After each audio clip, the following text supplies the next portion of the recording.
evening. My name is Adrienne Davis, and I am the co-director of the Center for the Study of Race, Ethnicity, and Equity. Welcome to Anti-Asian America. This event is co-sponsored by the Center for the Study of Race, Ethnicity, and Equity, the Asian American Studies minor, and the Department of Women, Gender, and Sexuality Studies at Washington University in St. Louis. I especially want to thank the Chair of Women, Gender, and Sexuality Studies, Rebecca Wanzo, and the architect and the current coordinator of the Asian American Studies minor, Lynn Gao-Miles, for their partnership. To be a person of color in the United States is to be a part of a specific yet collective histories, of racial exclusion, regulation, trauma, and violence perpetrated both by the state and by individuals. These devastating histories would be tragic enough were they to remain in the past. But part of the tragedy of our nation is that they do not lie only in our past, they continue into our present. Our tragedy is that what should be history instead continues to transform and transmute monstrously into reiterative states of hatred and violence. 2 weeks ago, our nation confronted this monstrosity in the form of the murders of 8 people, 6 of them women of Asian descent, by a white man seeking to put an end to his sexual addiction. In his clearly disturbed state, he equated exterminating these specific bodies with his own cure. We could easily dismiss him as a deeply disturbed individual, and yet committing violent, at times lethal, acts against Asian Americans as a way of furthering one's own desires and needs has a long history. Violence against and hatred of Asian Pacific Islander and Desi Americans stems from a toxic, unique brew of racial supremacy, xenophobia, and histories of colonialism.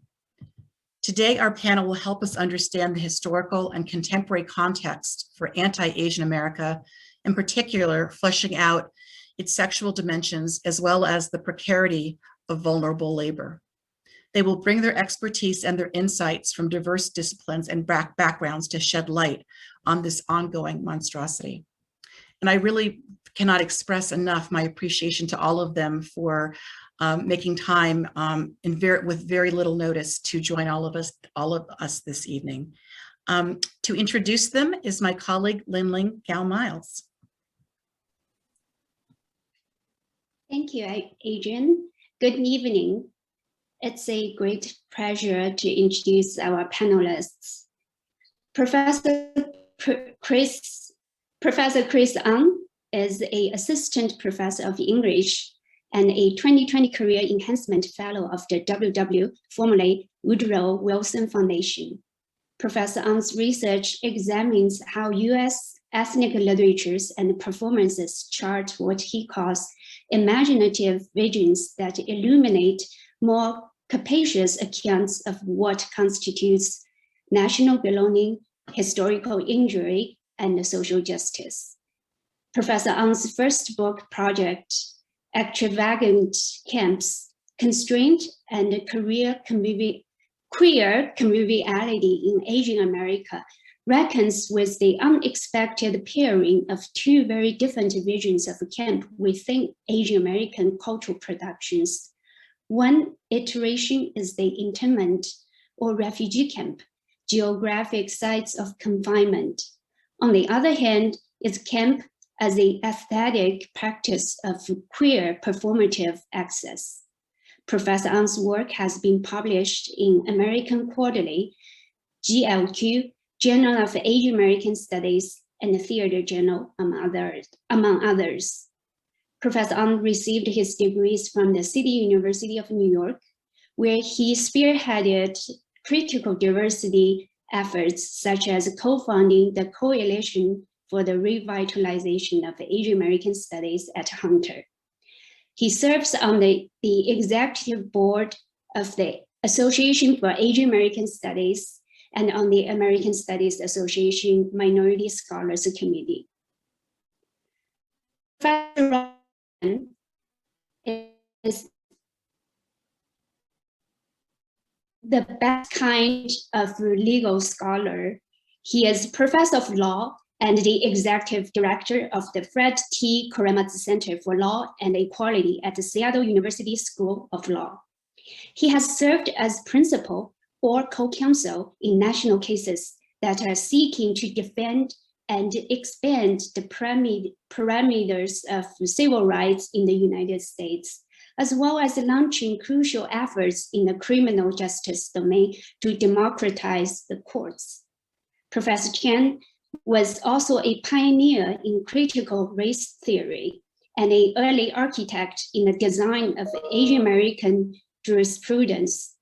He is a prolific scholar and has published several books, including Disoriented Asian Americans, Law, and the Nation State, and more than 50 articles, essays, and book chapters on critical race theory, Latino critical theory, and Asian American legal studies.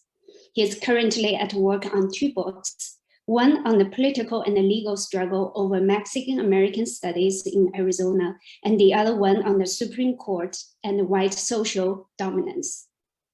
Professor Chang has received countless recognition for his high impact scholarship and equally high impact litigation and professional service, including the Clyde Ferguson Award, the Charles A. Goldmark Distinguished Service Award, and the M. Chandra Gilbert Human Rights Award. Professor Lynn Itagaki is an associate professor of English and Women's and Gender Studies at the University of Missouri. Professor Itagaki is a deeply interdisciplinary scholar whose work lies at the nexus of law and literature, interracial ethics, comparative race studies, and women of color feminism.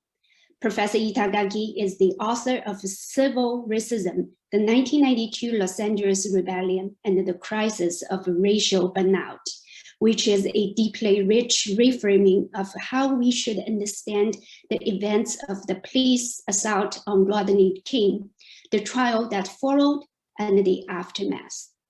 With multimodal sites of analysis, she uses the context of urban uprisings to lay out theoretical schema for understanding the regulatory nature of civility discourse, which often leads to what she calls civil racism.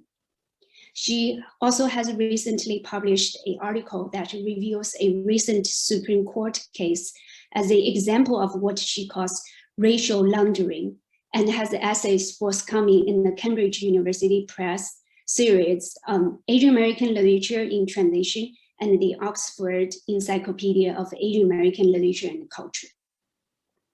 Professor Dina Okamoto holds the class of 1948 Herman B. Wells Professor in the Department of Sociology and the Director of the Center for Research on Race and Ethnicity in Society at Indiana University. Her research helped to set the contemporary foundations for sociological research on Asian American communities, focusing on the political engagement of immigrants in US society, the evolution of new racial categories such as Asian American, and the impacts of ethnic and racial diversity on intergroup trust and civic life in 21st century Asian America. In 21st century America, excuse me. Her book, Redefining Race, Asian American Pan-Ethnicity and Shifting Ethnic Boundaries, traces the complex evolution of Asian American as a pan-ethnic label and identity, and emphasizes how pan-ethnicity is a deliberate social achievement negotiated by group members rather than an organic and inevitable progress. Professor Okamoto's current projects investigate the civic and political incorporation of immigrants in the United States, intergroup relations between native-born and immigrant groups, the role of community-based organizations and low-income groups. Professor Okamoto's work has been recognized with research grants from the Russell Sage Foundation, William T. Grant Foundation, National Science Foundation, and the Carnegie Corporation of New York. Our colleague, Professor Shefali Chandra, is an associate professor of women, gender, and sexuality studies and of history. She writes and teaches on South Asian globalization and enjoys working with students in global South Asia, Indian exceptionalism, the long history of the desire for India and the manipulation of that longing on the reinforcing relationship between imperialism and sexuality, whiteness, and caste. Professor Chandra's first book, The Sexual Life of English, Language of Caste and Desire in India,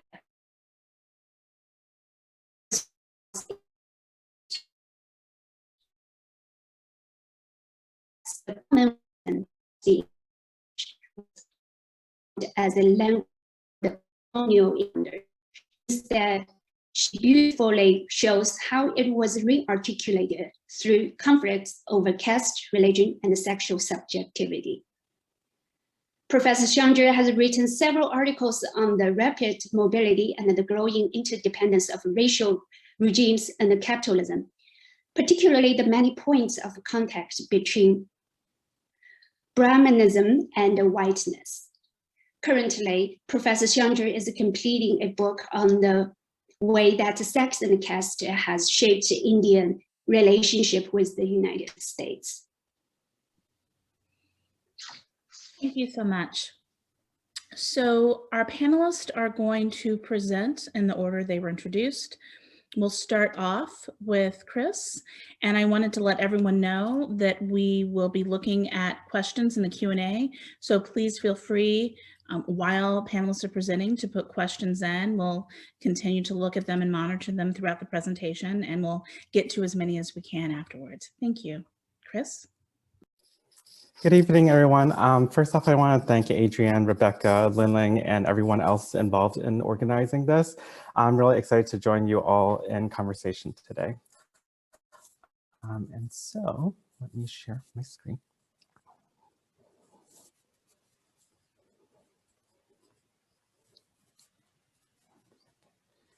Okay.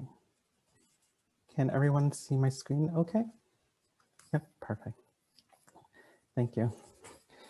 In reflecting on the histories of anti-Asian racism that condition our present moment, I'm reminded of a profound observation made by Asian American studies scholar Lisa Lowe. She writes, "The American citizen has been defined over and against the Asian immigrants, legally, economically, and culturally.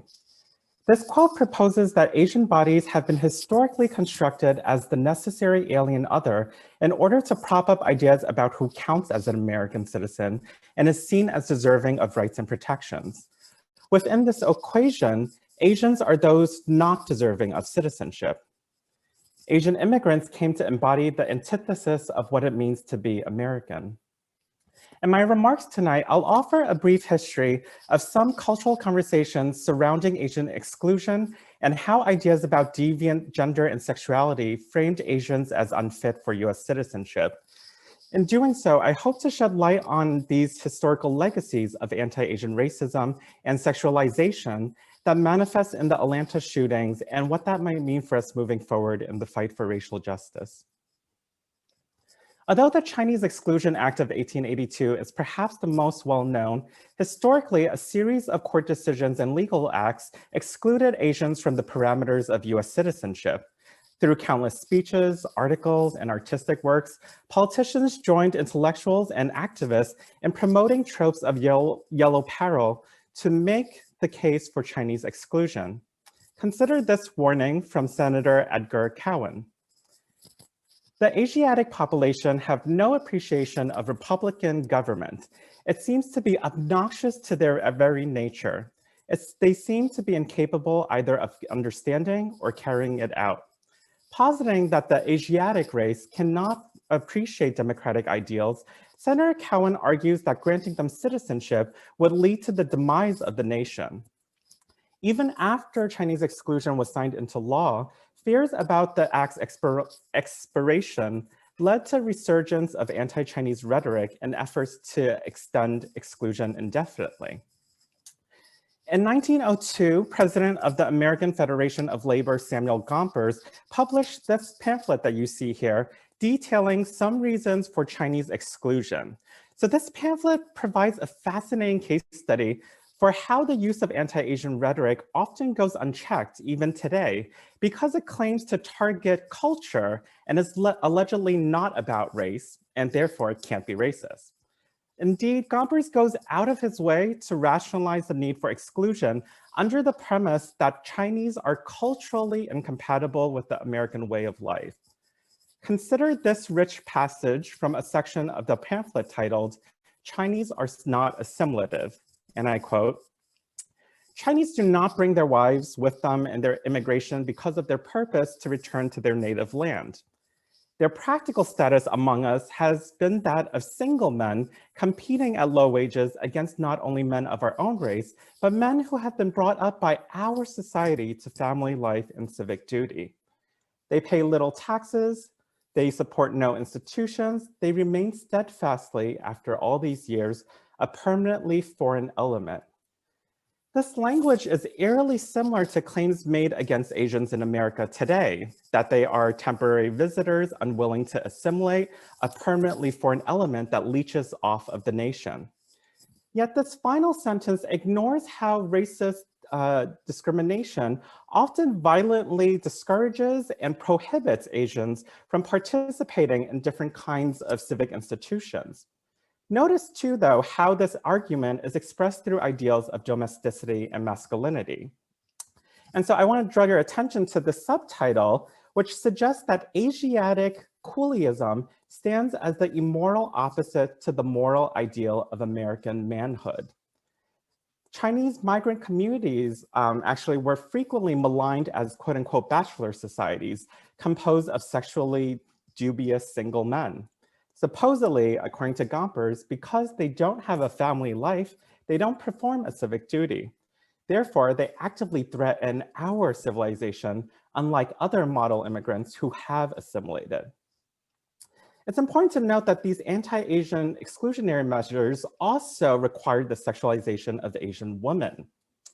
Indeed, the first piece of immigration policy enforced on the basis of race, the earlier Page Act of 1875, targeted Chinese women, barring their entry based on the rationale that they were being imported as prostitutes. In actuality, the law aimed to prevent the Chinese from reproducing and establishing a larger presence in the US. Note the paradox here. The lack of heteronormative families in these communities was attributed as a sign of Asians' innate moral deficiency as a race, when it was in fact the direct result of US legislative racism. And meanwhile, the Page Act effectively worked to equate all Chinese women who were already in the US as prostitutes, constructing a fantasy of the Asian woman as a deviant, hypersexual seductress, immorally preying on men. Far from subsiding, these fantasies have only intensified during the last century and a half, turning the Asian woman into a sexual fetish. The fetishization of Asian women proliferated through US projects of war, militarization, and global expansion as the US established extensive infrastructures for prostitution in camp towns across the Asia Pacific.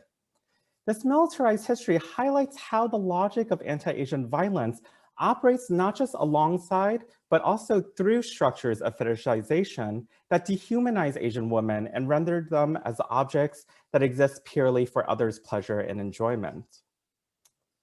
The March 16th Atlanta shootings exemplified the misogynistic workings of these fantasies. As Vice Provost Davis mentioned before, after killing 8 people, including 6 Asian women, the angry white man lamented that he had a bad day and subsequently took it out on the pawns of his purported sex addiction. He decided that these expendable Asian women, previously objects of his sexual fantasies, were responsible for his own moral failings and must now be destroyed. While media outlets have come out to condemn anti-Asian violence largely, reporters remain stuck on the question of sex work, suggesting that any examination of sex would tarnish the reputation of these victims and diminish their deservingness of sympathy. Durba Mitra, Sarah Kong, and Genevieve Coutario urgently remind us, however, to think of the lives of these women solely through misunderstandings of victimhood and the reductive language of illicit sex deflects attention away from the real problem. The fixation on illicit sex risks feeding into tactics of blaming the victim and deflecting culpability away from the murderer and the larger structural violences he reinforces. The real problem, they assert, is that, quote, there's a system of white supremacy built on gendered violence in empire and anti-Black and anti-immigrant racisms and xenophobia in the United States. These murders in Atlanta bring into stark relief the larger national fantasies whereby Asian women are rendered objects made to service in the labor of and for whiteness. Yet, Asian women and their labor have always been presumed to be suspect and dishonorable. Indeed, President Ulysses S. Grant had this to say about the Page Act in 1875. I invite the attention of Congress to another, though perhaps no less an evil, the importation of Chinese women, but few of whom are brought to our shores to pursue honorable or useful occupations. Now, I've been discussing how the rhetoric of anti-Asian exclusion relies on upholding gendered and sexual ideals of domesticity that prioritize family as an indicator of Americanness. Grant's appeal to honor reveals that even more imperative is the value on respectability. Respectability exemplifies the terms of what it means to be a valued American citizen. And in turn, the perpetual foreignness of Asians and Asian Americans is evidenced through allegations that they cannot be proper, correct, and socially acceptable. Which brings me to my main plea. In the aftermath of these injustices, let us grieve, let us rage.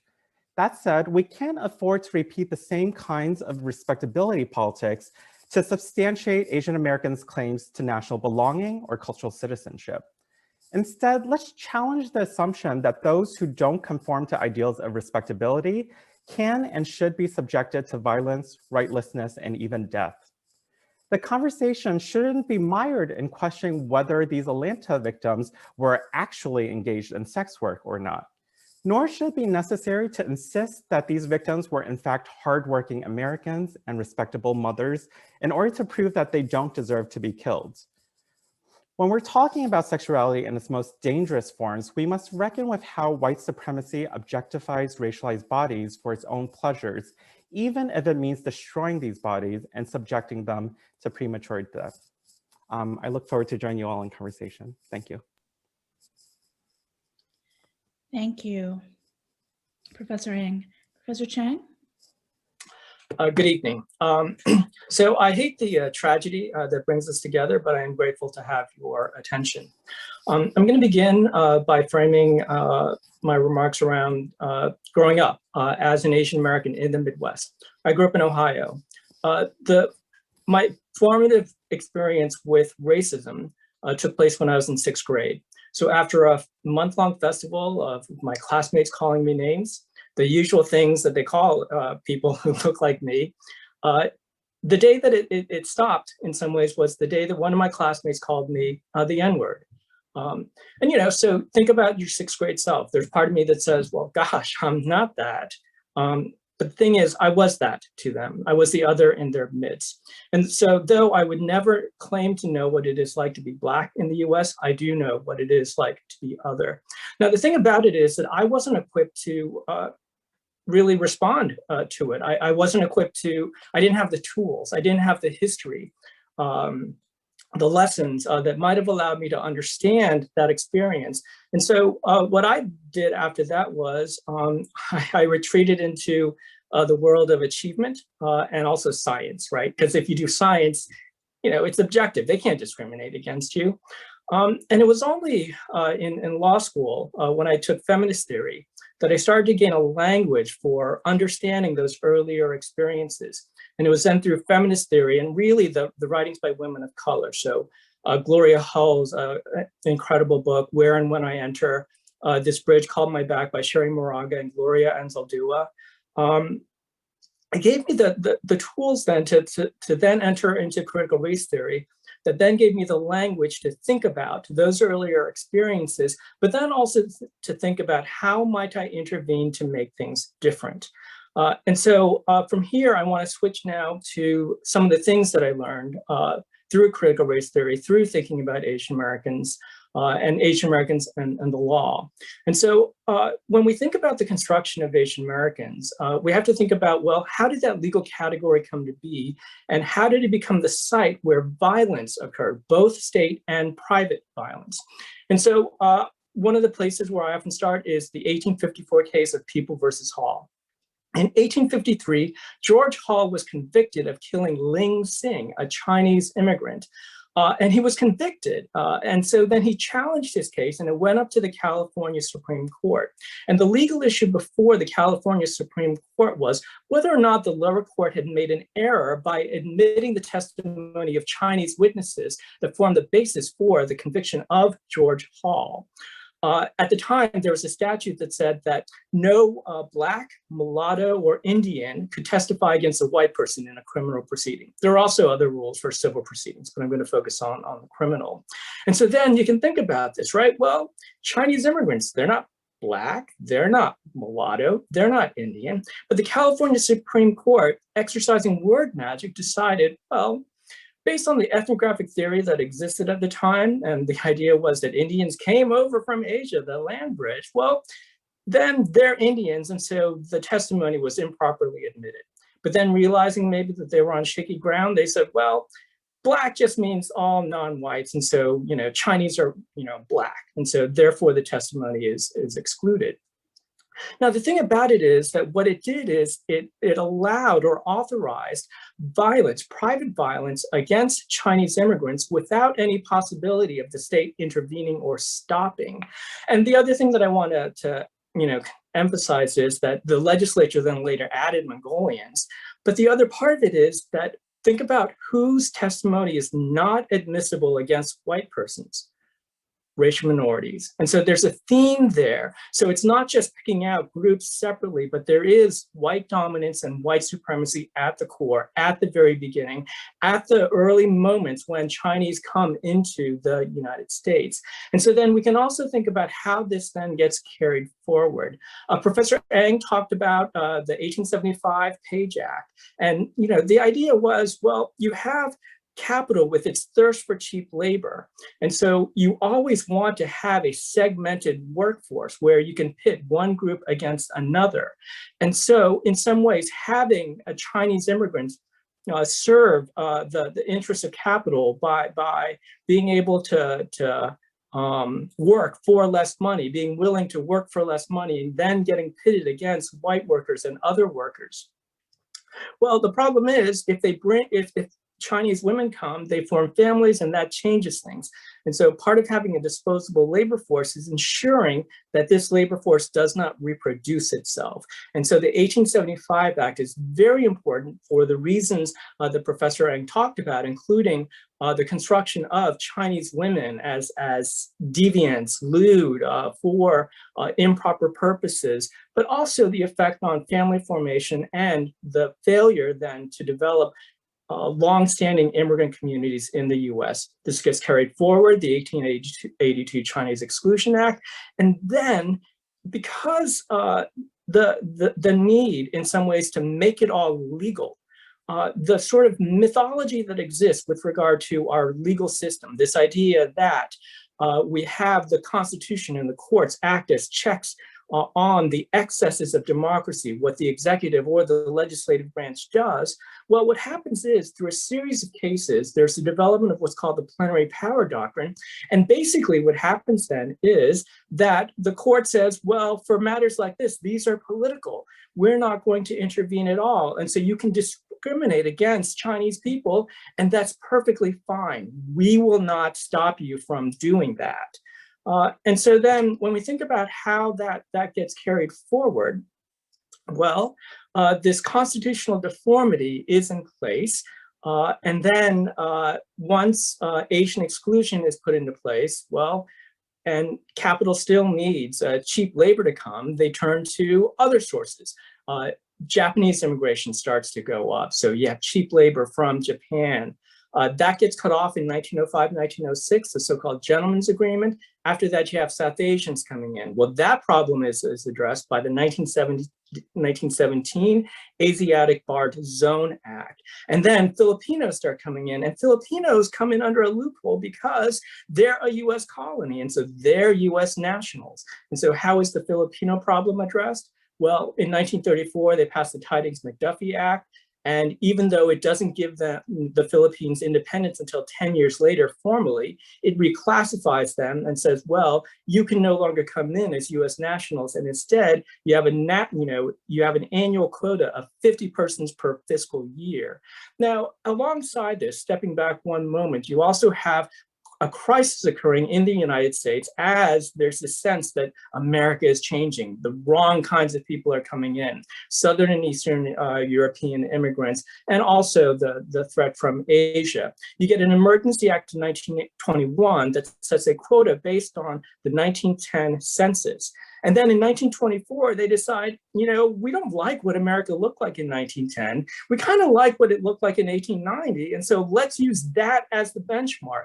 And so then they reproduce what America looked like in 1890 through the 1924 Immigration Act. And then finally, the thing is that they put a final stop on Asian immigration by saying that aliens ineligible for citizenship cannot enter into this country. Now, 2 years ago, you get Ozawa versus the United States. You get Thin versus, you get the United States versus Thin, consolidates this notion that you have this category, aliens ineligible for citizenship. And then all of a sudden, you don't have to discriminate against them on the basis of race or national origin. You just use that legal category. And so what do? They do things like the alien land laws that get upheld in 1923 in a series of cases from California and Washington. And what's the basis for it? Well, so long as the US government is willing to discriminate, use that category, then states can use it. And so you get exclusion from professions, you get exclusion from all manner of things, from owning land and on from there. And so you get this juridical category that is created, alien ineligible for citizenship. Now, I want to be mindful of time. I think I got my 2-minute notice about a minute and a half ago. And so, eventually things changed. 1952, they finally get rid of wholesale the bar to naturalization. But even after that, the immigration quotas remain in place. And so I just chose one year randomly, 1963. In 1963, the per continent quota for Europe was over 100,000 people per year. Asia, 2,000. Africa, 1,000. So they did this for year after year after year. America looks like what it does, like what it is, because they made it this way. And it was done through this thread of treating Asians as different, ineligible for citizenship, and then ultimately, well, we don't want you, and we'll use other means to keep you out. And so I'm going to stop here, and thank you. Thank you so much. Lynn? Well, thank you so much to Adrian Davis, Rebecca Wanzo, Ling Miles, and Tila Nuguse, as well as my fellow panelists. I appreciate being here. And I wanted to begin my presentation by recognizing that I'm hosted right now in the virtual space from the University of Missouri, which is on the occupied, unceded, and seized territory of the Chickasaw, Illini, Iowa, Oto, Missouri, Osage, and Quapaw peoples. And I want to thank them for the past and continued stewardship of the land. I begin this way because I want to trace the violence of genocide, theft, forced dispossession, and removal. And it begins with indigeneity as the important foundation and one possibility of thinking through the violence that occurred in Georgia 2 weeks ago. We have the systemic violence and racist policies that Indigenous peoples faced, and it can be traced to the violence against all women, and specifically the violence against Asian immigrants and other immigrants of color. We can see this in the first 4 murders in Ackworth, Georgia, a town in Cherokee County that retained the name of the Indigenous people that white settler colonialists forced by gunpoint to leave their traditional lands in 1831. And so Robert Aaron Long, a white man, felt the need to annihilate not just women, but specifically Asian women. And he went into Asian spaces, Asian places of business. And we have the Cherokee County Captain Jay Baker, a police spokesperson, who was criticized by many APITA activist groups for seeming to excuse Long's behavior because he had a bad day and was addicted to sex, and reported later that he was thrown out of his parents' house the night before. What I want to say is that this seems to excuse the violence of white supremacy, the violence of patriarchy, that it echoes and reverberates over the removal and mass death of the Cherokee on their forced march from Georgia on the Trail of Tears. It echoes from the US wars in Asia throughout the 20th century, as Chris mentioned, in which soldiers, so even in the military, they're told to look at Asian American soldiers as this is what the enemy looks like, as if they are the enemy. And it echoes in the so-called race riots and the mass killings and terror of white lynch mobs invading Chinatowns, Chinese miners' camps, Bronzevilles, Black Main Streets, such as in Tulsa, Oklahoma in 1921. It echoes also in giving Osama bin Laden and his assassination mission the codename Geronimo, the name of the famed Apache leader. And up until today and now, it is the Asian Day Spas, or attacking Asian-looking people who carry their Asianness wherever they go. So we have white supremacist patriarchal violence that makes the invaders, the murderers, the thieves, the settlers, into actually the Native Americans, the African Americans, Asian Americans, Latinxes, Muslim Arab Americans. Those are the people made into the villains, the foreigners, the interlopers, the thwarters or killers of the American dream. And so with this kind of context, I'm very interested in the way that full citizenship and personhood is created in the US today, and what are the mechanisms that deny attendant rights and protections to BIPOC, Black, Indigenous, people of color, as Chris has importantly traced, and Bob has as well, through legal acts and legislative ones. So my recent writings in the Connecticut Law Review has called this notion of citizenship the long con of civility. And in that one, I addressed disability and LGBTQ+ rights. And then most recently in the Missouri Law Review, I was talking about compromise and questioning its efficacy in politics, which is especially fitting given the Missouri Compromise, which created the state as one of enslavement in 1820, again possible through the theft of native lands. So in my book, what I was thinking about was citizenship and what it meant for people of color to be citizens, to be full citizens, and how they were denied it. And one of the ways I got at this question was to think about civil racism, or perhaps racist civility. And when I say this notion of civil, or when I say this notion of civility, most time people think of civility as politeness, mutual respect, or turn-taking. Some people would say that it's necessary to democracy in terms of having a debate, a well-ordered debate perhaps. And in its more kind of historic understanding, civility has also meant citizenry and civilization. So it's promoted as the goal or foundation of deliberative democracies like ours. But what I was arguing in the book was that civility is the preservation of the status quo.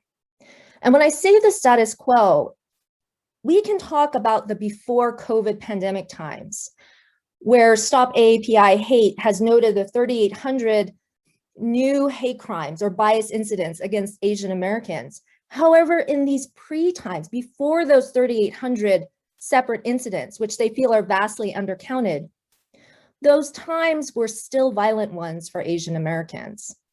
We've seen it in the history that Chris and Bob have provided. And so when we have this notion of civility as the status quo, as a form of citizenship, as the way one merits citizenship or deserves citizenship, calls for civility usually mask hierarchies around race, class, gender, immigration status, and national origin. And most times civility is the preservation of civility is actually at the expense of racial equality.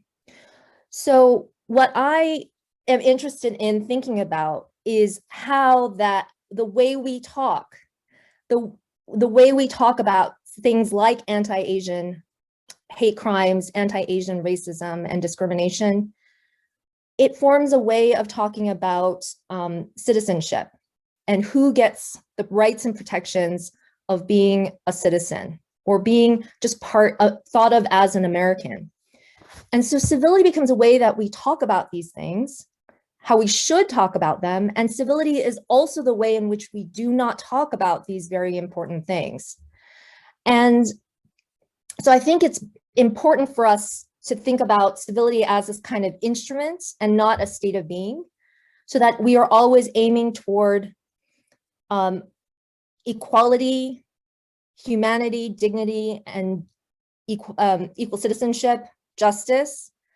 And that when we're asked to be civil, and that when we need to think about who's asking, right? Is it the people at the top asking, usually the subordinates or the oppressed people at the bottom to be civil?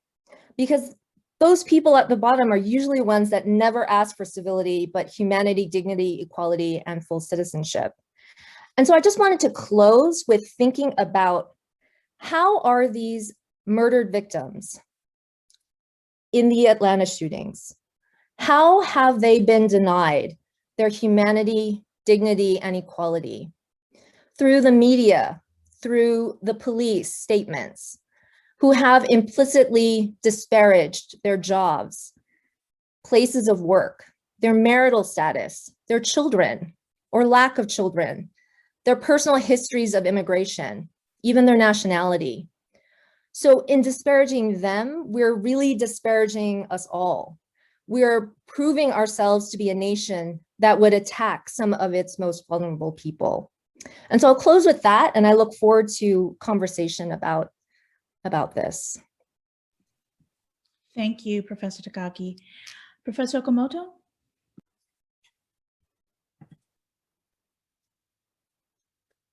Thanks so much. Thanks so much for inviting me to be here today. I feel like it's a real privilege to be able to talk about this topic and among these scholars on the panel. I'm completely excited to kind of engage with folks today. And I've already learned so much from the previous speakers. So today I'm just going to talk for a few minutes. I think what I wanted to talk about today relates to kind of my interests in thinking about how anti-Asian violence can sometimes lead to broader coalitions. So thinking about responses to anti-Asian activity. And so I just want to start by saying, it's been 2 weeks since the mass shooting that took place in Atlanta, as we know, at 3 local Asian-owned businesses, with 8 people dead, 6 of whom were Asian American women. And this senseless attack was not an isolated incident, but as we've been talking about, it's part of this larger history of anti-Asian sentiment and violence, and more recently of the painful ways in which Asian Americans have been scapegoated for the ills of the COVID-19 pandemic. And so as Lynn had talked about a little bit, there's new data which shows the rise of anti-Asian sentiment and violence in the US over the past year. It's increased by over 150%, with over 3,000 hate incidents that are directed at Asian Americans reported in all 50 states. We also know that there's a significant undercount of these events, so these anti-Asian harassment and violence events or incidents. We know that many people do not report when they experience these sorts of incidents due to a host of reasons, including simply not knowing where to turn or where to report. So community groups, scholars, everyday people have been calling attention to these issues. for over a year now. And while there's been some recognition at local and federal levels, it took a mass shooting for America to pay attention. And as an Asian American woman and a scholar of Asian America, in many ways, I'm still processing this mass shooting directed at the Asian American community for myself, right? I'm still processing my emotions around how I feel linked to the women who died, even though I don't know them, and even though their lives were very different than mine. But what clearly ties us together is this socially constructed idea of Asian America and of race. And so I guess what I want to say is that, anti-Asian sentiment and violence has been part and parcel of the Asian American historical and contemporary experience, as we've already heard. It reminds us that our status in American society is conditional, right? It is about citizenship, but how we're not full citizens. Since arriving in the US in the mid-1800s, Asians have experienced otherness, racialized as perpetual foreigners, unfair economic competitors, carriers of disease, sexualized objects, and disposable labor. And it's upon these racial stereotypes and tropes that we get the restrictive and discriminatory policies that Bob referred to, durable racial narratives that were constructed, that Chris talked about, and also xenophobic and anti-Asian sentiments were fomented because of these narratives, these tropes, and these stereotypes. And it's under these conditions that Asian Americans experience exclusion, discrimination, and violence, ranging from the Chinese massacre in Los Angeles in 1871, to the race riots against Filipinos in the early 1900s, to the Japanese internment during World War II. And Asian Americans are still racialized in these same ways, right? Foreigners, cheap laborers, virus carriers, economic threats. They're often scapegoated for economic problems. And in the late 1960s, a new trope emerges, and that's the model minority, right? Which portrays Asian Americans as high achieving, economically successful, having few problems. And this new trope was a way to critique the social change efforts of the Black community at the time. The idea was if Black Americans could just keep their heads down and work hard, pull themselves up by their bootstraps, they should be more like these Asian Americans who are model minorities. But despite this positive stereotype, anti-Asian sentiment and violence were still a reality for Asian America. In the 1980s, we saw the shooting of 5 Southeast Asian children in Stockton, California, by a man who blamed Southeast Asian refugees for taking jobs. We also see an alarming increase in hate crimes and even killings in the Indian community in the New York and New Jersey area. And there's a whole host of these sorts of incidents that for a while the press really, similarly to the last several years, the press had thought about as isolated incidents. But it was the Vincent Chin case in 1982 that many of you are probably familiar with that really brought national attention to the issue and galvanized the Asian American community. So for those who don't know, Vincent Chin was a Chinese American man who was beaten to death with a baseball bat by 2 white men, a father and a son, in Detroit in 1982. They were recently laid off from the auto industry, and they blamed the Japanese trade war for their plight. They directed their anger at Chin, despite the fact that he was Chinese. And so the killing sent fear throughout the Asian American community as the perpetrators made no distinctions between national origin groups, viewing all Asian Americans as the same. And this was one of the turning points that led to the proliferation of Asian American pan-ethnic organizations when Asian Americans began working in earnest across national origin lines in solidarity with one another, when they recognized their shared status and their common fate, because people weren't going to make distinctions, right? People were going to be targets, and people would be mistaken for one another based on national origin. So we see this huge proliferation and this increase in protests that were pan-ethnic, meaning all Asian origin groups are working together to engage in political action. And we see a huge spike in the creation of civil rights organizations among Asian Americans, leading renewed attention to anti-Asian violence. And so now we find ourselves in a similar moment where the Asian American community has been targeted again, and when there's attention to this issue once again. And while anti-Asian violence and sentiment reminds us of our conditional status, that we're not fully accepted as American, it can also lead to periods of racial solidarity and political activity for social change. And this is what my research has been about over the past several decades. And so we saw this in the 1960s, after decades of exclusion, discrimination, and violence. Chinese, Filipino, and Japanese students and activists bonded over their racialized experiences in the US and their identification with Asian people abroad whose lives were shaped by US imperialism. These students and activists developed a new identity and movement that encompassed all Asian origin groups, and they created the label of Asian American, which emphasized that the seemingly unconnected histories of these different Asian ethnic groups were in fact related by shared struggle and oppression. We also saw a renewed sense of solidarity and political action again in the 1980s after the killing of Vincent Shin. And today, in the wake of the most recent tragedy, we must continue to generate and sustain solidarities within the Asian American community and move toward building broader coalitions across racial lines to fight white supremacy.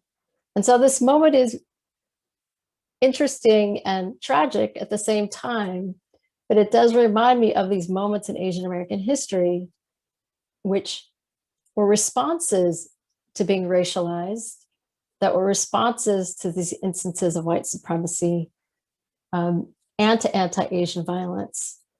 So it's reminiscent of these different periods where it can lead to more social change, more coalitions, to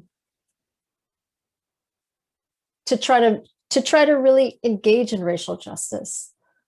But again, I feel like this period is very interesting because of its parallels to the late 1960s. But of course, we're still facing the same sort of struggles, right? Anti-Asian violence continues, white supremacy continues. So I guess I'm interested in the conversation that we'll be having, given that in many ways, we've come so far in terms of building coalitions and working together for social change, but we're also facing some of the same issues. So again, thanks very much. Thank you so much, Dina. And last but not least, Professor Chandra. Thank you. Thank you to the panelists, and thank you to the center. Thank you, Rebecca, for organizing this event, and Lynn, and Tila. Our university is on the historic land of the Osage people, and through a history of law, policing, and also the regulation of labor and intimacy, which is the larger theme I'll talk about today, our university community has emerged as a contemporary beneficiary, thereby placing a particular need that our work recall and interrupt this daily erasure and theft. Here at Washington University, I teach a course called Doctors and Terrorists, the Fictions of South Asian America, in which we talk about the enormous divergence between and within South Asian Americas, and also how to mobilize the fiction of South Asian commonality to displace the ocular-based racism of the contemporary US-dominated world. And just a shout out, it's lovely to see so many of my former students and present students at the talk today. Discourses of anti-Muslim racism unite American popular conceptions and state-level policies, anti-Asian with anti-Black. But an important distinction, and at the other end of the spectrum, is a ceaseless Hinduphilia, an attraction to Hindu gurus and yogis, a conviction that upper caste Hindu culture will save Americans' minds and bodies from materiality, loneliness, and decadence. Intimate needs divide doctors from terrorists. These are what I would call transactional intimacies. And I want to suggest that tracing the history and the manifestation of transactional intimacy reveals the fault lines that contour anti-Asian America. Today, the urgent care-based needs of late-stage capitalism, and most immediately the pandemic, have centered some Asian Americans as valued and visible members of a sick and broken society. Recall for a moment the venerated South Asian American doctor, Sanjay Gupta, Ashish Jha, Atul Gawande, Siddharth Mukherjee, interestingly, all Indian, upper caste, Hindu, largely male. This figure sits at the apex of a massive conglomeration of formal healthcare professionals, the stereotypically female nurses and healthcare aides that do the daily underpaid work of hospital and home healthcare. South Asian, Filipino, West African. Among South Asians, histories of caste in particular divide the doctors from the nurses, while patterns of migration divide South Asian from Filipino from West African. However, all have been selected into the system by a history of US foundation-driven development, and further, their ability to speak the language of colonialism and now globalization, that is the English language. Fault lines, like geological crevices ready to erupt, run through the bodily, corporeal needs of contemporary capitalism. The fault line of race runs through American society, jagged, irregular, serrated. And race, as we know from Latin American decolonial studies, emerges as hierarchy to justify the economic and political subordination of those parts of the world and those people subject to colonial expansion. So if we follow the fault lines of Asian America, we come to a further dividing line, that between the professional healthcare worker on the one hand and the service and care worker on the other. The latter, the service and care worker, is whom I'll dwell on now, a group I'll call the underprofessionals. It is a term that takes me back to the massage parlor in Atlanta, and that, like so many others like it, are located in the metropolitan nodes, Chicago, Los Angeles, New York. Beyond the reach of the formal, medically sanctioned world of doctors and nurses lies the informal, underpaid world of care-based service work. It is this world that rose to our attention for an all too brief moment in the news cycle 2 weeks ago, only to disappear again. I'm thinking of the women and men who work the brutal and demanding work of massage and other feminized care work that exists at the heart of bourgeois American culture. The nail parlors, the hair and tanning and waxing and threading salons, and to a large extent, the restaurant industry. This is the world of the underprofessional. The work is underpaid, physically extractive, as we learn so vividly from Ocean Vuong's On Earth We Are Briefly Gorgeous, work that is carcinogenic.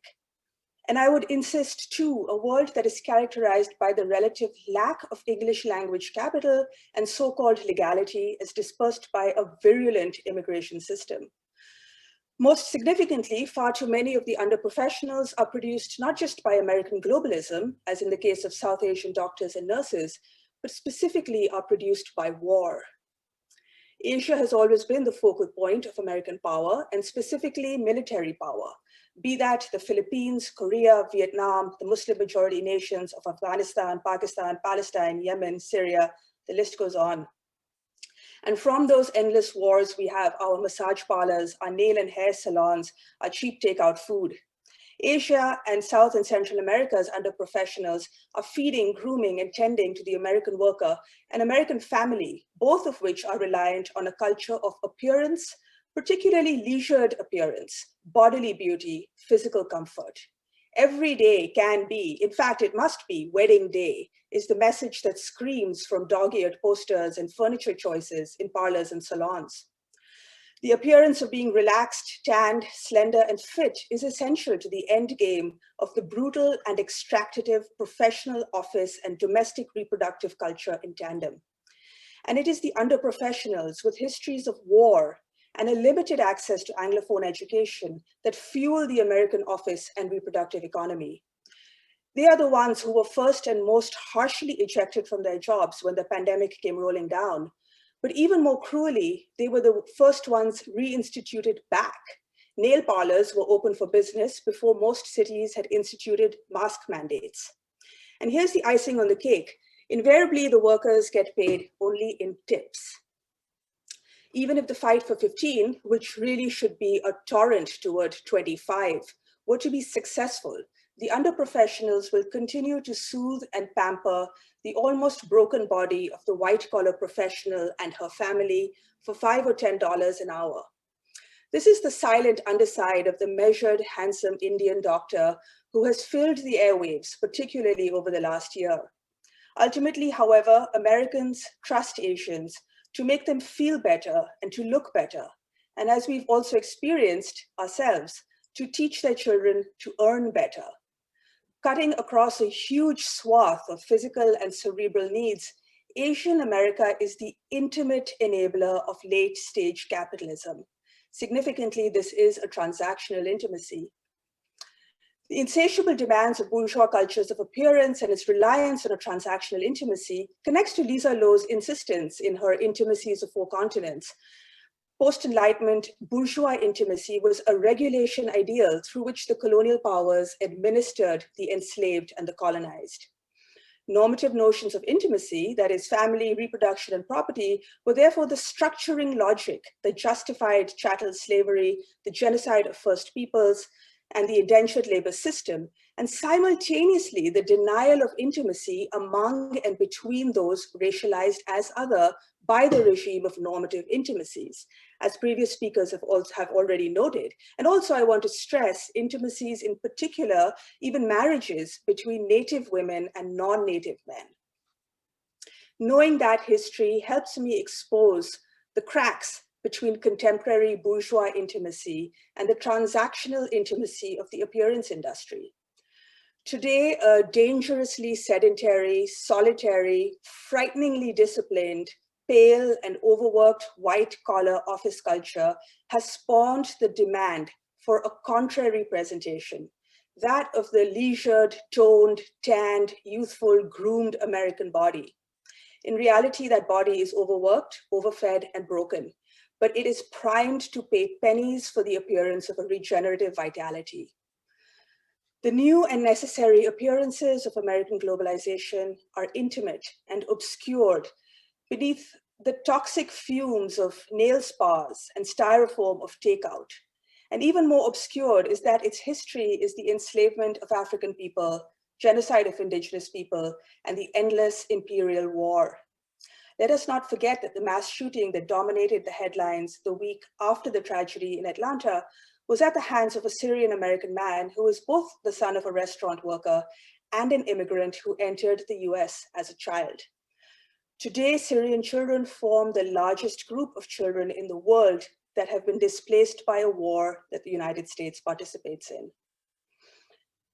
Tracing the history and the manifestation of transactional intimacy reveals the fault lines that contour anti-Asian America. Thank you. Wow, so thank you so much. And I wanted to invite the audience, please, to put questions in the Q&A. I'll keep an eye on it. But I'm going to start off with a few questions to get us going. One of the things and the threads I heard throughout all of your discussions, starting with Chris, when you mentioned yellow peril ideology, I'm sort of curious to hear the panelists talk about the constant rearticulation of yellow peril ideology and the gendered and sexualized nature of it. I think that that's, it's sort of an interesting thing. I think there are connections between, say, white slavery and yellow peril through, and there's obviously the gendered sexual nature of that through Vincent Chen, actually. And one thing with Bob is thinking about being in the Midwest and the auto industry and the particular assault on white masculinity that Asian workers and the car industry is supposed, like that kind of threat to the present. So I'm just curious to hear you all think a little bit about that constant rearticulation and why it just can't be purged.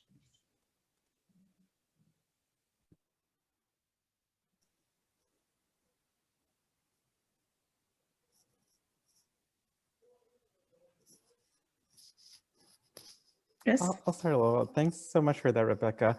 As you were speaking, I came to recall and think about, I've been talking about this with my sophomores in a class on the American dreams, but the idea that America as a country is primarily founded on an idea, right? Or that over the last few decades, when we think about the different wars across the globe, it's to defend ideas of freedom against these outside enemies under the guise of communism and under the guise of terror later on. And so I think that it's no coincidence that because of this claim to be spreading protection and freedoms worldwide, that it so necessarily depends on constantly framing the idea that America is under threat by an outside threat. And I think that precisely because of this, discourses of yellow peril become so intoxicating and alluring because it's just so easy, right? This idea of the menacing Asiatic horde that we see coming up time and time again. And I think also that part of this works in a very perverse way because the gendered and sexual dimensions of this at the same time depend upon this notion of America itself as under a certain kind of sexualized violation or vulnerability against these outsiders. And so this perverse way in which toxic masculinity and white entitlement then frames itself as gendered innocence or vulnerability, right, in terms of femininity, as that which is under attack. So these are some opening thoughts that I had. Well, so, Adina talked about the Vincent Chin case, and one of the standard narratives, of course, is he's Chinese American, and blame for what imports from Japan did to the U.S. auto industry. But one part that a lot of people aren't familiar with is that they first encountered each other in a strip club. So in other words, Ebens, Nitz, and Chin encountered each other in a strip club. And in some ways, it was Vincent Chin enjoying himself, enjoying the sexuality. And there are problems with that too, of course, right? So he's there. But it was that set up the conflict, that Ebens and Nitz were like, what is he doing? Taking what is ours, enjoying what is ours. And that is what engendered the initial fight that then led ultimately to Ebens taking a baseball bat and taking home run swings at his head. And so then when you think about the most recent tragedy 2 weeks ago, it's this white man and the consumption of Asian female sexuality. It's there also, and in some ways, it's Asian female sexuality is put on the periphery. So the illicit massage parlor, that narrative that is constructed, and then somehow it's a pollutant, and that's a theme that persists in so much of Asian American history in the U.S. So as a pollutant, something that has to be extinguished. And so that's the way that I would connect up a little bit the question and comment that you posed. thank you. I'm going to go to one of the questions in the Q&A. Thank you for all the brilliant, thoughtful presentations. The Atlanta shootings likely strike many of us as highly intersectional in motivation, a confluence of racism, xenophobia, and misogyny arising in a context of white supremacy, economic insecurity, access to guns. What would an equally layered response look like? This animus runs deep, clearly cannot be simply legislated or litigated away. And this seems to speak to the work that a lot of you are doing. And I can't help note in terms of some of the language, there's been so much discussion that critical race theory has nothing to say about Asian Americans or that sort of discourse. So I would love to hear you talk about how that claim has been playing out here.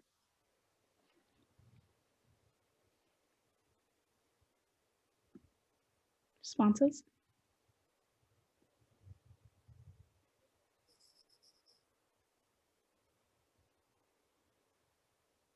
Well, so I'm sorry. I don't see other people jumping in, and so I'm very happy to hear from my co-panelists. And I wondered, Lynn, if you have thoughts about this, because I think you're really interested in, again, civil discourse, like the discourse that exists over the law or in relationship to the law. A lot of thoughts, but I think they're going to come out all jumbled. I focus, I think about Marco Gonzalez, who was the husband of Delana Young, who died, and he was shot and injured, but he was in the back room or something like that, and how the police detained him, a Latinx man, for 4 hours trying to make him into the shooter. All the while, right, letting the actual shooter go almost to Florida. And so it's such a complex moment because we have so many 6 Asian women, immigrant women, a store owner, 2 licensed massage therapists. And I'd like to mention that because I think that's important, although it is fitting into the politics of respectability, definitely, Chris, that you are talking about here, but the use over and over again of the massage parlor, which is going to signal the wars in Asia, right, in terms of the sex workers and that US imagination of Asian women's sexual availability. And so we've got this kind of day spa versus massage parlor conversation, licensed massage therapists versus sex workers, right? I mean, and how does this play out in the general media audience here? So definitely in terms of this question, it is so difficult in terms of the racism, xenophobia, misogyny, that this question is I mean, a layered response. Wow. I struggle with that. And I think that because there's no easy answer, this is why we're not only here discussing it, but why we seem to repeat history, not even with the difference, right? I mean, it's over and over again, we're repeating this history of violence against Asian women, and then violence against sex workers, for example. Part of my research looks at the 1992 Los Angeles Rebellion. And I return over and over again to Sylvia Wynter, a Caribbean philosopher, feminist philosopher. And she talks about how the police joked, the LAPD, Los Angeles Police Department joked during, before, during, and after the rebellion in April 1992 about NHI, I'm sorry, NHI, no humans involved. So if you were a sex worker, if you were trans identified, if you were a drug user or drug addict, and you were found dead, they would label you no humans involved, and you would not be investigated for your murder, your homicide. You would just be left there for your friends or family to take up.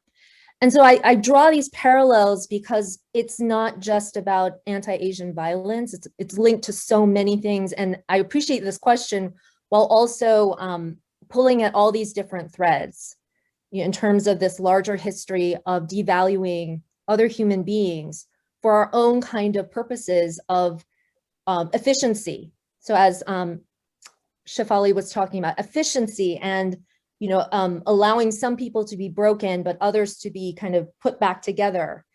And this kind of stratified economy that sees no value in these people who have died violently and suffered. Bob? So part of a layered response includes things like decriminalizing sex work, right? So, if we think about why women are vulnerable, why these women are vulnerable, it's that intersection. And I'm not saying that they were sex workers or that they were all sex workers. We don't have the facts, but we slide so easily into believing it because it's the standard script, it's the standard narrative. So decriminalize sex work because you think about the way that immigration law operates. And so the way that people are made more vulnerable, the class dimension that exists there. And then also, thinking a little bit picking up on Dina's point in terms of the solidarity that might arise. There's a solidarity amongst Asian Americans, but there's also the broader solidarity if we're going to achieve broader racial justice in this country. And, you know, so today was a hard day. Watching some of the Derek Chauvin trial, it's like, gosh, it's like,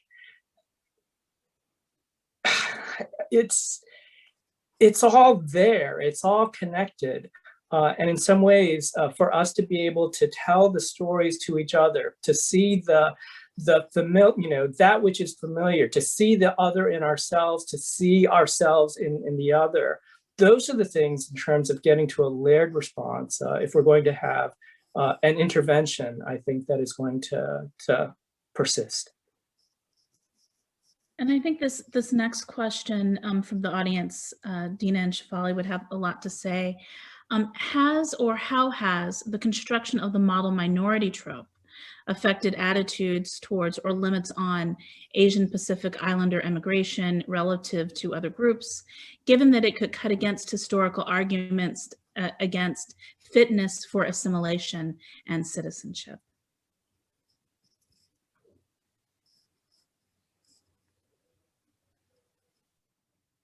Yeah, I mean, I guess I could speak to that a little bit. I mean, in many ways, the model minority trope.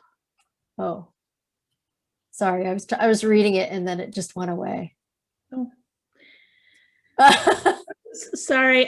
So it's probably an answered. Someone switched it to answered, I suspect. Okay. Some facilitator. So so yeah. Right, so I was just looking at it. It's the bottom of answered. Okay. Construction model affected. I'm just reading it over.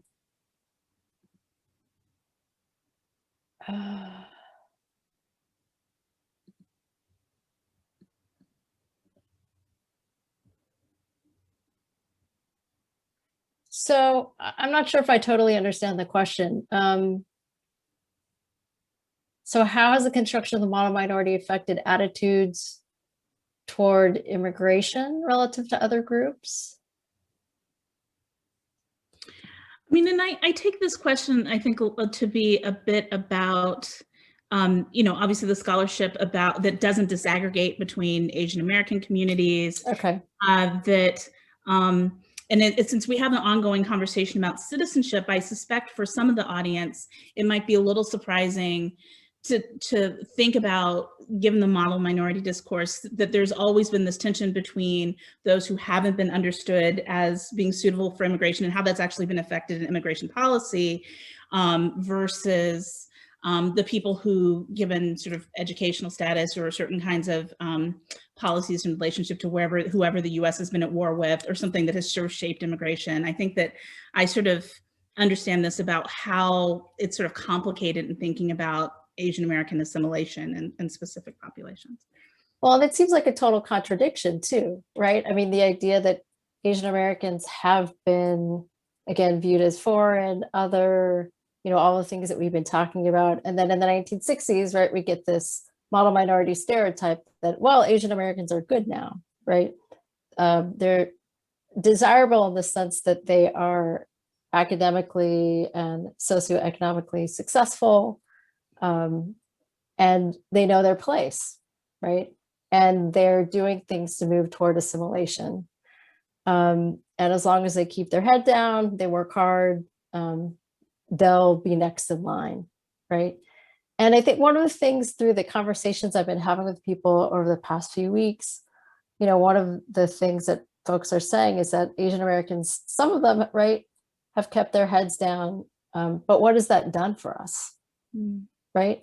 In terms of real change. So I'm thinking about the previous question as well.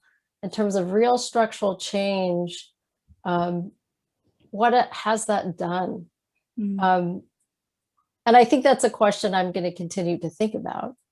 But in terms of thinking about the model minority, I mean, you know, it's been a divisive trope for many things in terms of really dividing Asians from, or trying to create a wedge between Asians and other racial minority groups, right? Which is really problematic. making it more difficult or more challenging to create these kind of cross-racial solidarities. And like you said, it's been very problematic for thinking about the heterogeneity within the Asian American population, right? Not everyone is a model minority that's Asian American. And even,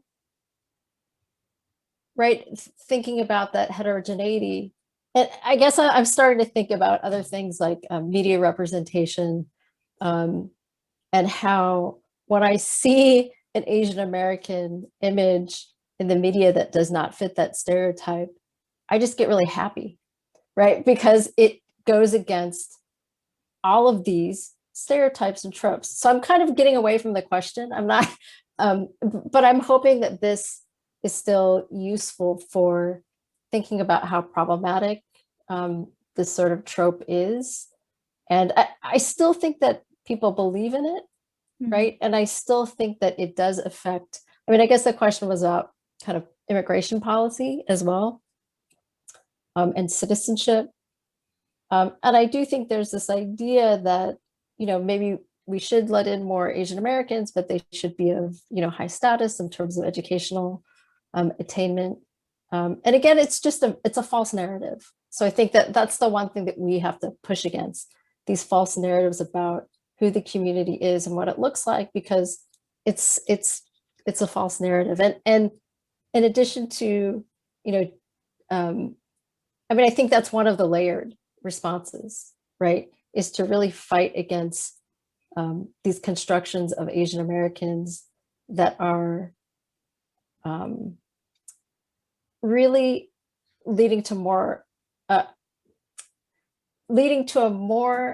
kind of homogeneous view of who Asian Americans are, because we're such a diverse community. And we have to think about the ways in which there's so many folks that do not fit that model minority stereotype. Thank you.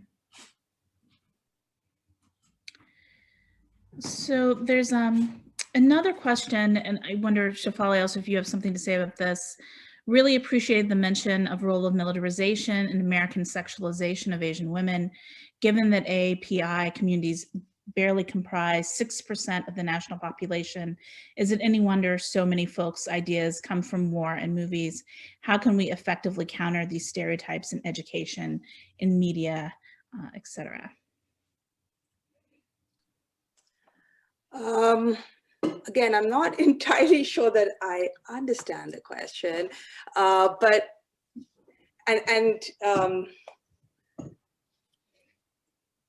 well, and here's one thing I would say is that one thing I found so interesting about your work is that you're really thoughtful, and you've brought in how the U.S. often elides its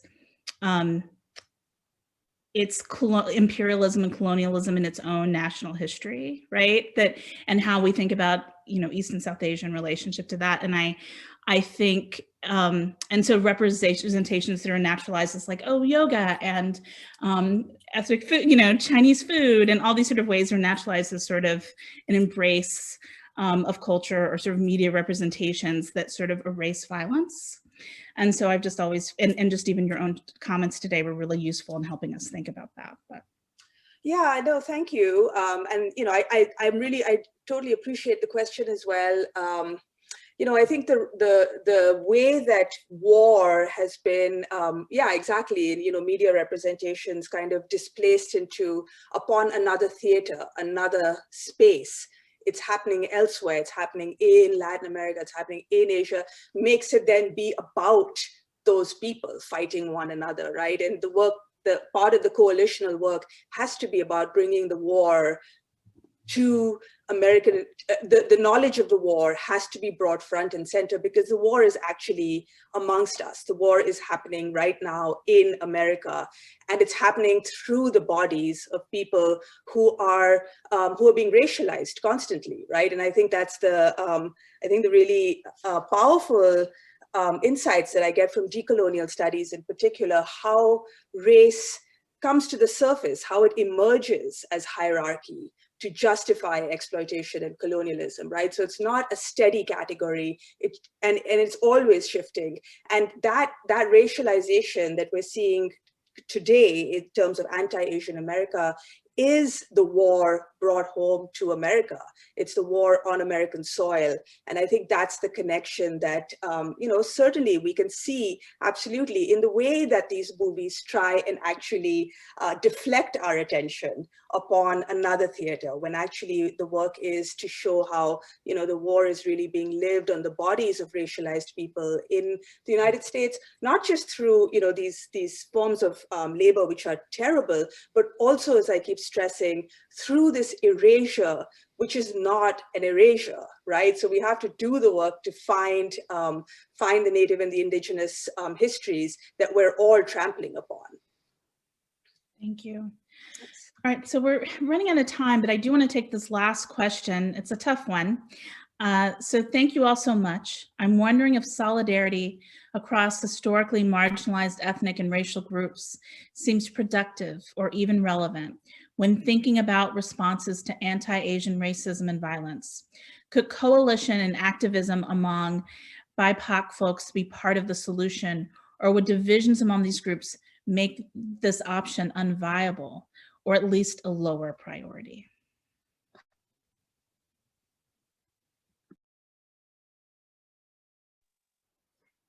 I mean, I'll just briefly say that I really, and I'm really interested to hear what the other panelists have to say as well.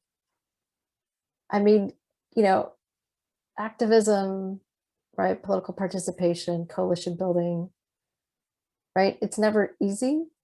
And I think that it's something that doesn't automatically happen, right? These are things that have been built over decades, right? Relationships, coalitions, not to say that new coalitions can't be built. And I guess that's one thing that I think about in my work is how, I think about these moments in kind of during the Asian American movement, and then into the post-1965 era where we see these successes happen, but it's not because they just were happenstance, right? There was all of this work and energy that went into building to that moment. And so similarly, I think that Asian American kind of nonprofits and advocacy groups have been building coalitions among the Asian American community, but across racial lines to support Black Lives Matter, to support Muslim and MENA communities after 9/11, right? There's been this kind of consistent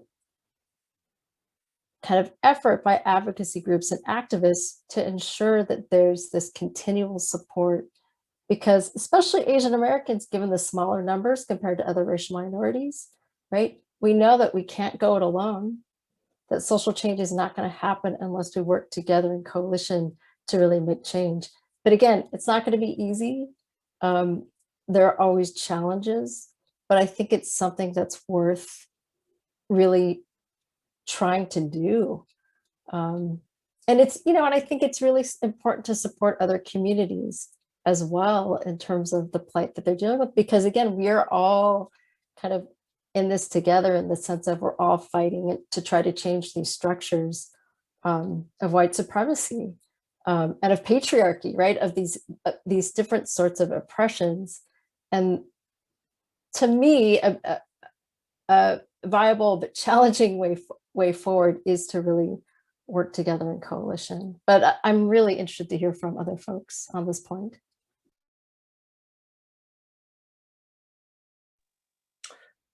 So my mentor, the late Jerome McChrystal Jr., at the first Black Grit Conference, probably in 1997 in La Jolla, San Diego, asked this question: how do we come to participate in the struggles of those who are not us? So again, how do we come to participate in the struggles of those who are not us? And, one of his answers that he provided was, well, you need to learn each other's histories.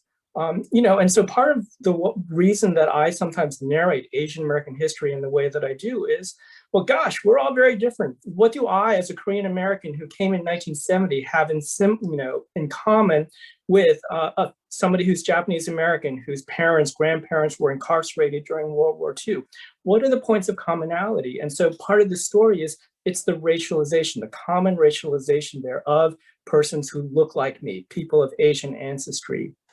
And so then, the other thing is this opportunity here to tell people about Asian American history, right? So those who are not Asian American, who might not be familiar with this history, and then for us, the responsibility to learn about the histories of other people, of the other struggles.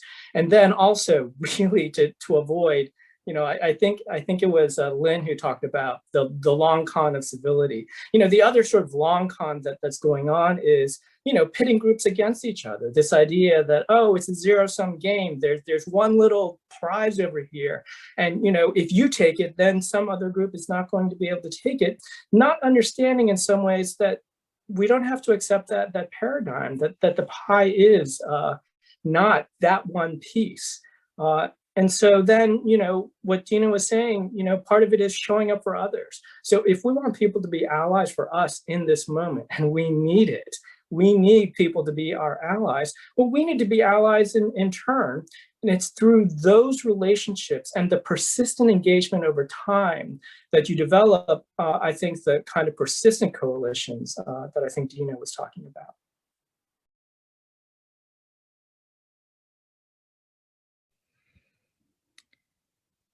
Chris, Lynn, Shefali, final thoughts on that question? I have a thought in relationship to the work of Ari Rochamel in Pushing Back, where she looks at Chinatown activism and the Bronx as well, and really place-based activism. Where activists are not only the Chinatown residents who are facing, being pushed out because of gentrification, but the activists themselves are the residents who are being pushed out because of gentrification, but the ways in which the activists listen to the residents, and it's not just about gentrification, it's also about workers' rights.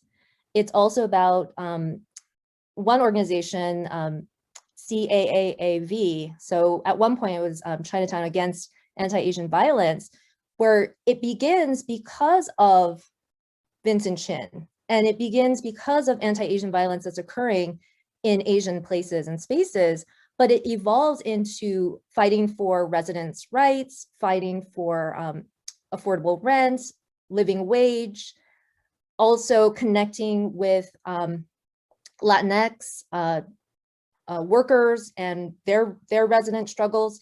And so I think the coalition, in some ways, it kind of evolves based on the issue at hand and the long histories that the activists / residents have in those areas. They also, at one point, were banding with taxi cab drivers in New York City, and then that relationship went in different directions. So the coalition, it grows, and then it also, it contracts, right? And they find new partners for political visibility and connections.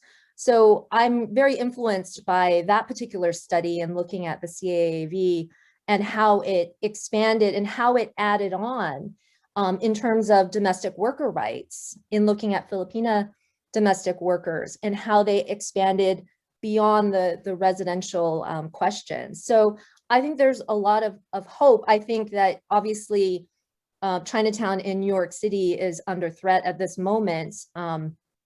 And we have to be cognizant of that. But then there's these activist organizations that are doing the quiet work of coalition on a daily basis in a sustainable way. Thank you.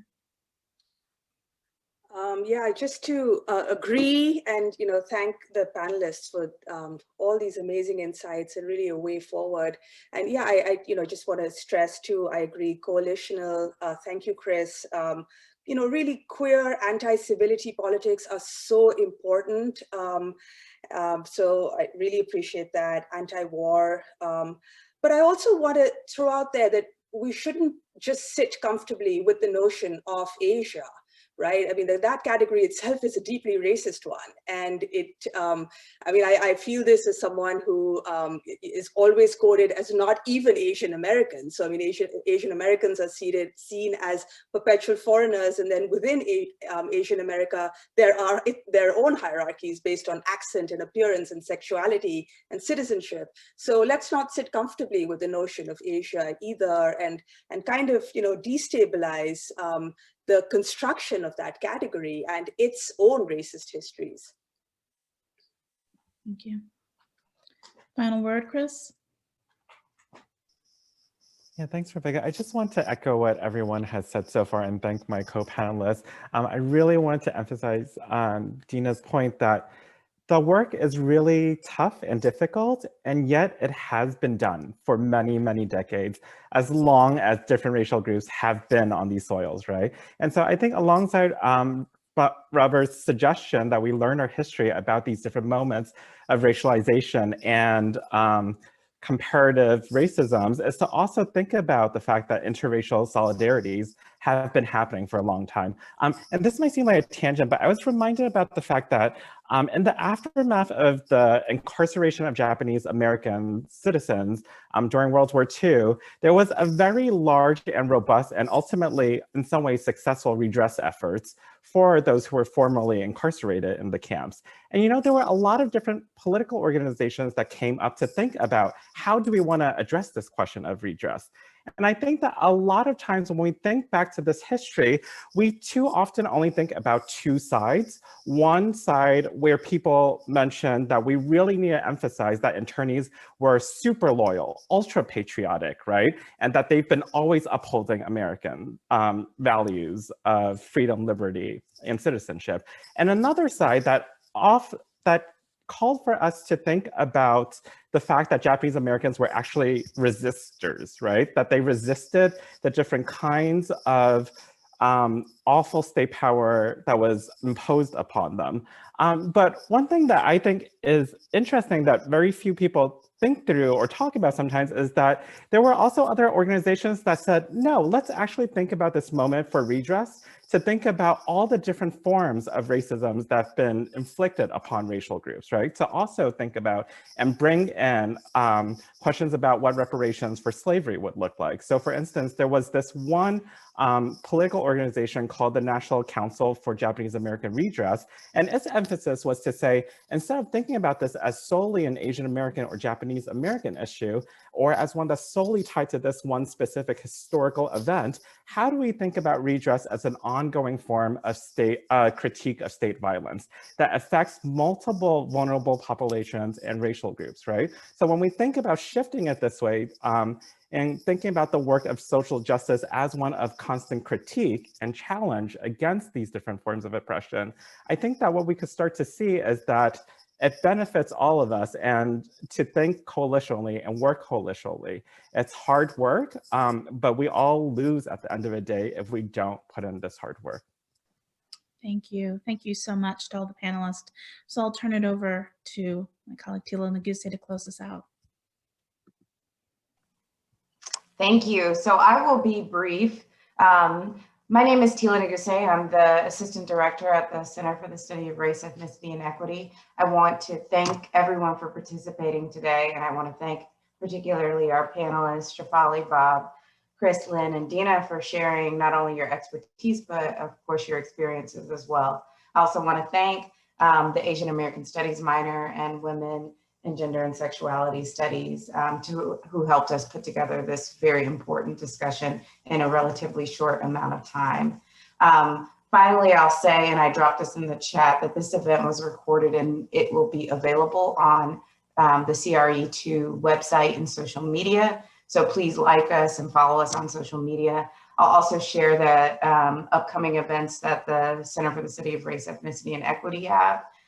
Particularly one event coming up on April 6th, which is Belonging in Opera. And so I've dropped that link in the chat. So I want to say thank you all for coming and participating, and I hope you all have a good night.